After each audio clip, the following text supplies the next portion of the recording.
Assalamualaikum warahmatullahi wabarakatuh. Perkenalkan, nama saya Salsabila Mahmudah, NIM 19016122. Saya berasal dari Prodi Pendidikan Bahasa Indonesia. Nah, pada kesempatan kali ini saya akan menjelaskan PowerPoint yang sudah saya buat yang berjudul Konsep Strategi, Skenario, dan Media Pembelajaran. Nah, langsung saja kita masuk ke yang pertama, ada strategi pembelajaran.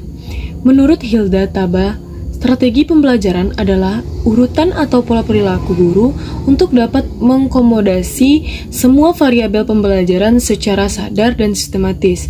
Nah, sedangkan menurut Suparman, strategi pembelajaran merupakan gabungan dari beberapa rangkaian kegiatan, cara mengorganisasikan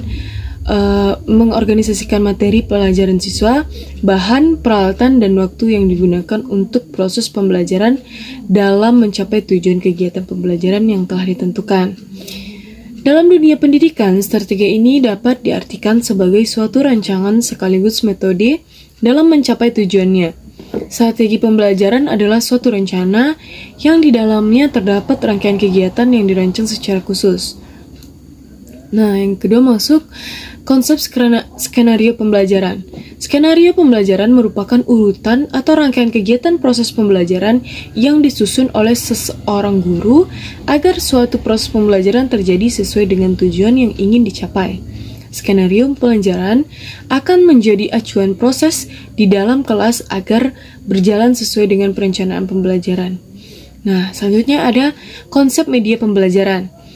Media pembelajaran adalah segala sesuatu yang dapat digunakan untuk menyampaikan pesan atau informasi dalam proses pembelajaran sehingga dapat merangsang perhatian dan minat siswa untuk belajar.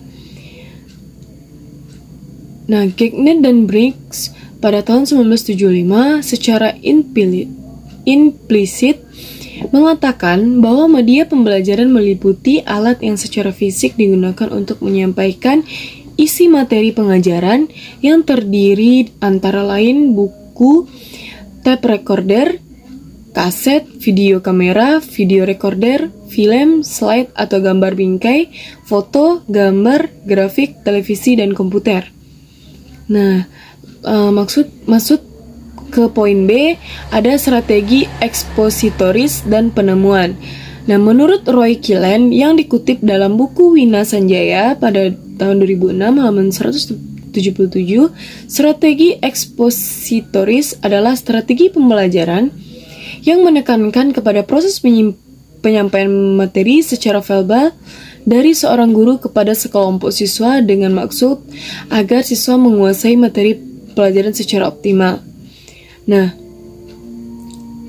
masuk ke materi yang C, ada skenario pembelajaran kegiatan pendahuluan, inti, dan penutup. Nah, yang pertama ada kegiatan pendahuluan. Rangkaiannya berupa, pertama ada guru menyiapkan peserta didik secara praktis dan fisik untuk mengikuti proses pembelajaran. Yang kedua ada guru memberi motivasi belajar peserta didik secara kontekstual sesuai manfaat dan aplikasi materi ajar dalam kehidupan sehari-hari. Dengan memberikan contoh dan perbandingan lokal, nasional, dan internasional serta disesuaikan dengan karakteristik dan jenjang peserta didik. Nah, selanjutnya ada guru mengajukan pertanyaan-pertanyaan yang mengaitkan pengetahuan sebelumnya dengan materi yang akan dipelajari. Selanjutnya ada guru menjelaskan tujuan pembelajaran atau kompetensi dasar yang akan dicapai. Kemudian guru menyampaikan cakupan materi dan penjelasan uraian kegiatan sesuai silabus. Nah, yang kedua kita masuk ke yang kedua, kegiatan inti. Kegiatan inti itu menggunakan model pembelajaran, metode pembelajaran, media pembelajaran, dan sumber belajar yang disesuaikan dengan karakteristik siswa dan mata pelajaran. Kegiatan inti ini memuat langkah-langkah sesuai dengan model pembelajaran yang digunakan. Model pembelajaran yang digunakan dalam skenario ini adalah model pembelajaran berbasis masalah atau problem-based learning yang disesuaikan dengan karakteristik, kompetensi, dan jenjang pendidikan. Nah, yang ketiga ada kegiatan penutup. Dalam kegiatan penutup, guru bersama peserta didik baik secara individu ataupun kelompok melakukan refleksi untuk mengevaluasi. Nah, kegiatannya antara lain yang pertama ada Seluruh rangkaian aktivitas pembelajaran dan hasil-hasil yang diperoleh untuk selanjutnya secara bersama menemukan manfaat dan langsung maupun tidak langsung dari hasil pembelajaran yang telah berlangsung. Yang kedua ada memberikan umpan balik terhadap proses dan hasil pembelajaran. Selanjutnya yang ketiga ada melakukan kegiatan tindak lanjut dalam bentuk pemberian tugas, baik tugas individu maupun kelompok. Nah selanjutnya ada menginformasikan rencana kegiatan pembelajaran untuk pertemuan berikutnya.